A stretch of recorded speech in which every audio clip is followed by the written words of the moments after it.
I told them, and this is before I had my good team, that I feel that sugar was to all her teachers, I felt that sugar was a trigger and she is not to be given sugar. So many teachers give sugar as treats and for behavior or whatever.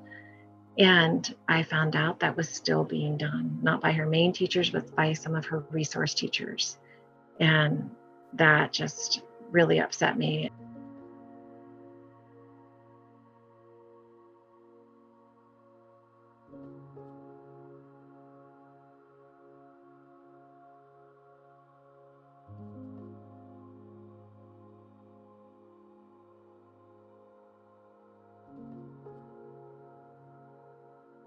There was also some undue stress from administration on testing because America loves testing kids, unfortunately. And that was a trigger for her as well, was that stress of school. And so I actually took her, that was her third grade year, and I took her out of school her fourth grade year and homeschooled her and said, I need to figure out what's going on with her. Because she was having so many seizures and I couldn't get school to do what I needed them to do, to not either stress her out or not give her sugar. And here she is a little kid, and that temptation at the time was just too much for her. And so I took her out her fourth grade year. Fifth grade year, she was all virtual last year. And next year, she is going to go back to school and she'll be a sixth grader. So I have a call in to her counselor to discuss her. She has a 504. So I was a special education teacher at one point. So I know a little bit about what can be done. And we created a 504 for her to be given extra time on work. So that way she wasn't stressed, to be allowed to go to the bathroom because of how much she needs to drink every day to not trigger. And also it's written in there to not give her sugar. So I hope they will follow it. But thankfully, Molly is much more mature and understands the value of not eating the sugar. And then I will send her with treats that she can have and give it to the teachers. So if the class is given a treat, then she has her own that she can, have as well.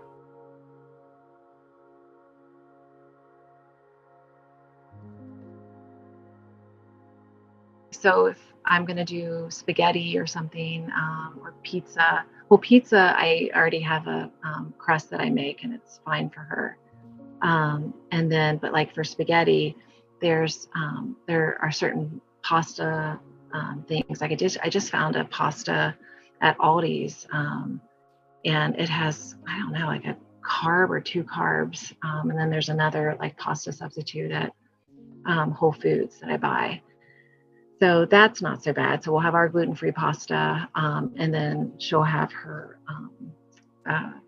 substitute. So we'll do things like that. So if the family loves nachos or a Mexican layer dip that they love, then I'll just buy what she can have, and she'll have her chips, but then she can have the sauce and the dips and whatever, just as anyone else. So pretty much I make our meals to be good for her. And a lot of the stuff I do is just a lot of veggies, because I have typical kids, even though I've tried to raise them to be very health-minded, they won't a lot of times make themselves good meals. So I make sure like lunch and dinner have a lot of veggies. So that's usually our focus. And then I'll make sure she has the fat that she needs as well.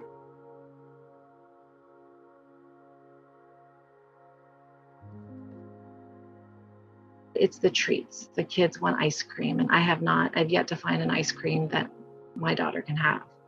Erythritol seems to be what's in everything. So I haven't, so we actually bought an ice cream maker and we'll make it ourselves. But just being able, because sometimes they don't want you to make stuff for them. They want to be able to buy it and have a special treat from someone else. But recently we were on vacation in Michigan, Saugatuck, Michigan, and I found a keto baker who understood the MAD diet, and they were awesome. And they made her some special cookies, and that was a huge treat for her.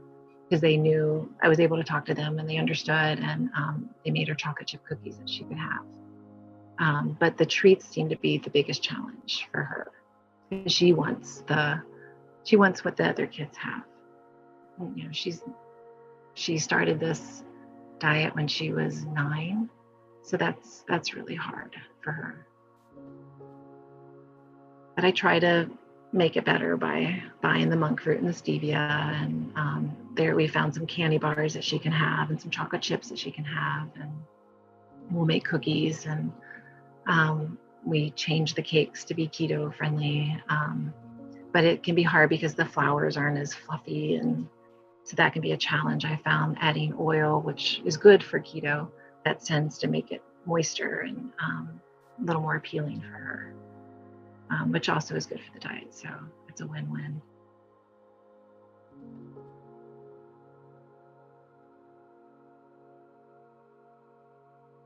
She used to be on generic Keppra, and I read this book. It's called Bottle of Lies, and I sent it to my husband as well.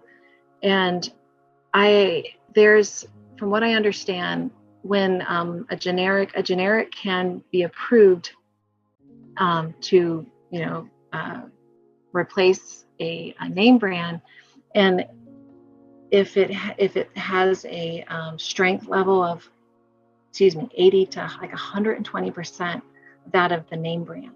But that is a huge difference. So, your child could be given a prescription according to the name brand strength, and then they're given the generic, but it can range so much. And I learned also in that Bottle of Lies that there are a lot of, it was like a 10-year study that this journalist did, and learning about our generics and how they are manufactured overseas and what goes on and what FDA agents were finding there. And it was pretty bad.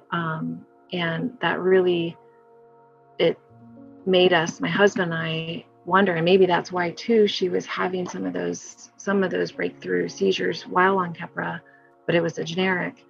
And that was the one thing that nurse practitioner did for us that was positive, is we asked her to, before we tried another medicine, we asked her if she would write a prescription for the name brand. And that's what we've been on since. And